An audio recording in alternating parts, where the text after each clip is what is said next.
Bienvenue dans notre salle qui va accueillir le 4e gala de boxe 100% thaïlandaise. Cette soirée verra 12 combats masculins, féminins, avec des combats juniors, classe B, classe A et combat pro. 8 des combats concerneront des licenciés de la SL Boxing. Donc bonne soirée à tous.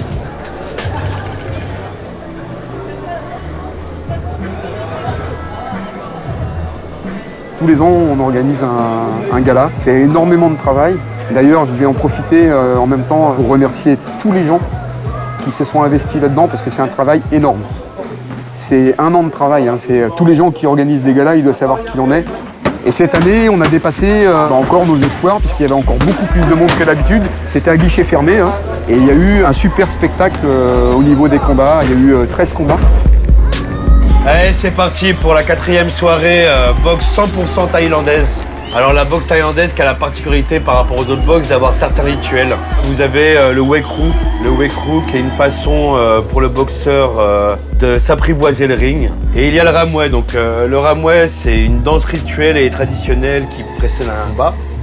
Alors cette danse qui est propre à la boxe thaï, permettait en Thaïlande surtout de savoir la provenance du boxeur. Chaque camp avait son propre Ramway. En France, après, c'est pas pareil. Ça reste surtout un hommage qui est fait pour la boxe thaïlandaise. La soirée verra 4 sortes de combats. Vous avez les combats juniors, les combats de classe B. Après, il y a semi-professionnel qui correspond à classe A et pro. Sachant que en junior et en B, toutes les protections sont obligatoires, donc casque, plastron, protège-tibia. Cette soirée commence avec notre junior, Timour. Alors pas évident pour lui, c'est sa première année de compétition, mais on mise sur lui pour l'avenir. Et c'est un jeune qui est généreux et qui réchigne pas à l'entraînement. Donc affaire à suivre pour lui. Très bon match nul. Même chose pour les Kinka, première année sur les rings avec nous. Donc c'est une manière pour lui d'être récompensé de son travail. Et c'est un jeune qui a de l'ambition, qui est très à l'écoute au niveau des entraînements. Mais s'il veut atteindre le haut niveau, il n'y a pas de secret, ça sera à l'entraînement. Mais belle récompense pour lui. Et notre ami Islam. Alors Islam, c'est pas un puriste Muay Thai, c'est surtout un amoureux des arts martiaux.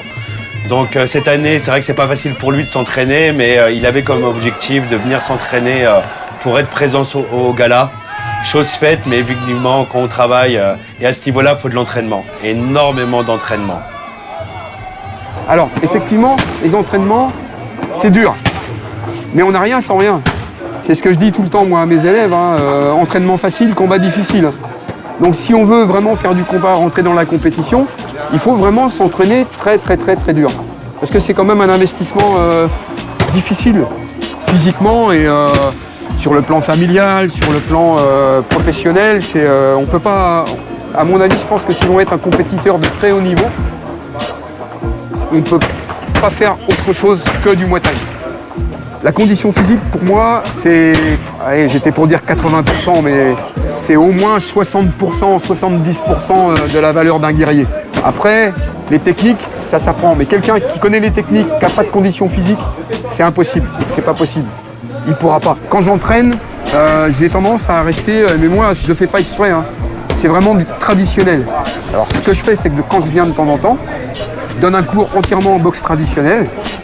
Moi, ça m'arrive de prendre énormément de fois les élèves au PAO, avec des entraînements très durs, très difficiles, jusqu'à pratiquement vomir. On va au bout du bout, ce qu'on peut appeler un second souffle. Je vais les chercher loin.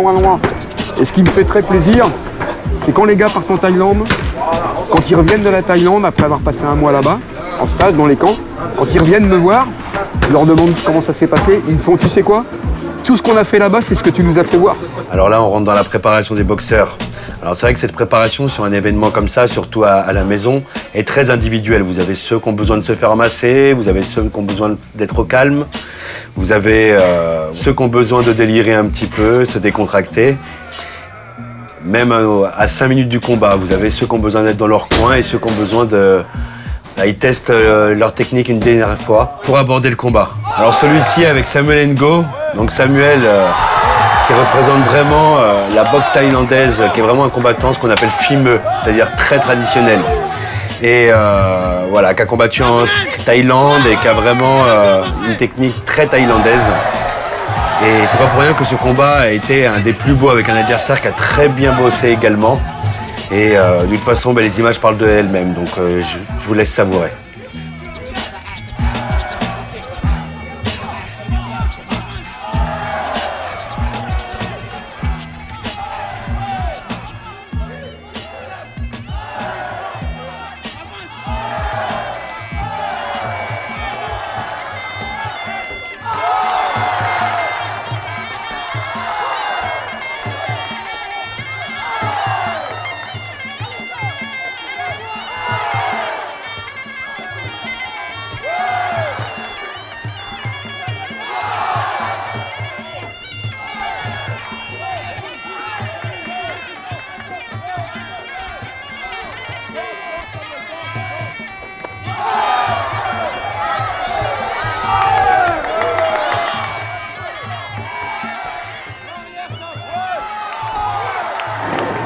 Les autres boxeurs, mis à part Sam, où il est vraiment puriste. On a un autre qui déteint un petit peu dans ce style-là qui s'appelle Mathias. Et quand on les voit boxer, effectivement, on pense tout de suite, même pour quelqu'un qui ne connaît pas forcément, on pense tout de suite Thaïlande. Alors Mathias Molza, un de nos compétiteurs qui commence à être habitué du ring. Mathias, s'il a une grande qualité, c'est le courage. Le courage sur le ring, c'est vrai que c'est quelqu'un qui se donne énormément et voilà, faudrait qu'il arrive à encore plus s'entraîner, mais voilà, il a les grandes vertus, c'est-à-dire une belle palette technique, surtout un vrai courage. Andrew, pas même chose, c'est un boxeur qui commence à être habitué des rings. Andrew qui rentre d'un stage en Thaïlande où je serais tenté de dire le pauvre n'a pas vu une seule fois la mer parce qu'il passait de 6 à 8 heures d'entraînement par jour, mais bon, c'est le prix à payer et qui a abouti par son premier combat en Thaïlande qu'il a gagné au 2e round. Mais c'est vrai qu'Andrew, faut qu'il prenne conscience qu'il a un gros potentiel et qu'il s'implique de plus en plus à l'entraînement car il a des vraies vertus, il a surtout un vrai potentiel. Donc s'il prend conscience de son potentiel, je mise énormément sur lui.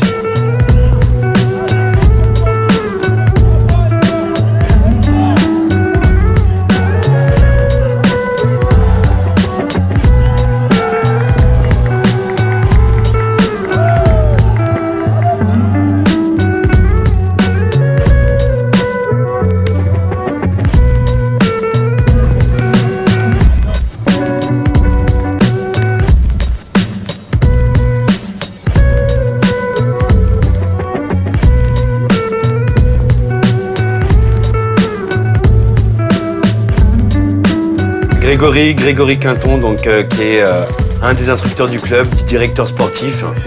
Alors Greg, c'est vraiment le guerrier du club, hein. Il a un mental et c'est quelqu'un qui a une belle carte de visite, qui a gagné des Coupes de France, qui a combattu à l'anniversaire du roi. C'est quelqu'un qui s'occupe énormément de la préparation des gars, mais il a une très belle carrière derrière lui, donc chapeau Greg.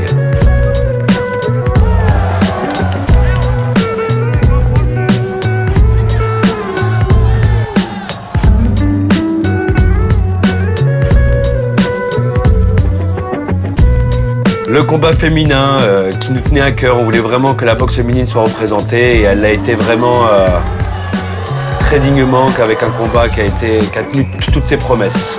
Donc bravo.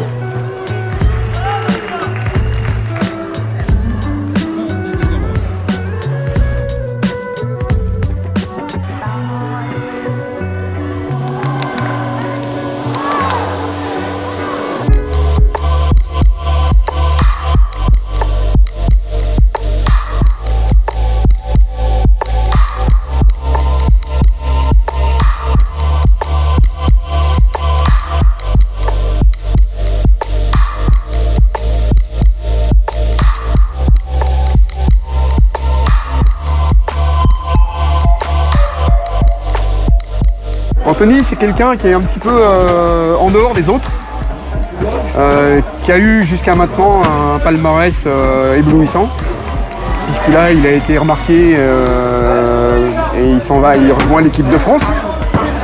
Je suis très content pour lui. Anthony Le Bouleux, donc c'était le combat phare de la soirée. contre Fred Manac. Alors je sais pas si je dois dire adversaire, pote, frère, enfin ils se connaissent très très bien les deux et ça a été... voilà, ce qu'il faut savoir c'est que les deux s'envolaient 3 heures après en équipe de France. Mais pour revenir à Anthony, c'est un super guerrier, mais ça on commence à le connaître. Et qui s'envole mi-mai là pour les Championnats du monde. Il a tapé dans l'œil de l'équipe de France et pour un club c'est juste un réel bonheur, quoi. C'est de la modestie, c'est du travail, c'est de l'écoute, c'est très belle vitrine pour nous, très belle vitrine pour le gala et ce combat-là a été très engagé avec 2 super combattants. Mais je vous laisse savourer les images.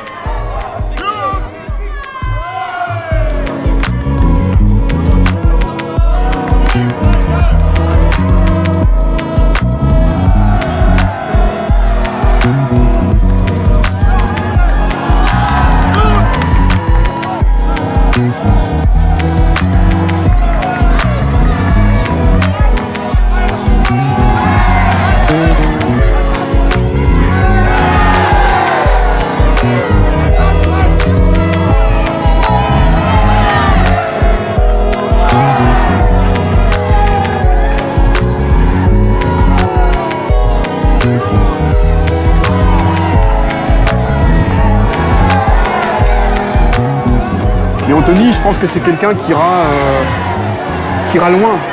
Et il s'en donne les moyens parce que c'est quelqu'un qui est très courageux, qui s'entraîne énormément, qui fait un travail personnel, un travail de fond que beaucoup de gens ne font pas. Je vais m'adresser aux gens qui ont dans leur vie très difficile, que ce soit familial, d'ordre privé, que ce soit professionnel, des gens qui ont le mal de vivre, qui sont un petit peu paumés, un peu perdus. Inscrivez-vous dans une salle de Muay Thai, quelle qu'elle soit au Mans, à Paris, dans votre bled, dans votre ville. C'est le meilleur des médicaments et la meilleure chose qu'on puisse faire. J'en parle en connaissance de cause. C'est vraiment quelque chose moi, qui m'a donné vraiment un goût à la vie. Et je souhaite à tout le monde de découvrir ce que moi j'ai pu découvrir à travers le Muay Thai. Et là-dessus, je vais vous terminer en vous disant Chok Di, ça veut dire bonne chance, et Sawadee Krap, qui veut dire au revoir.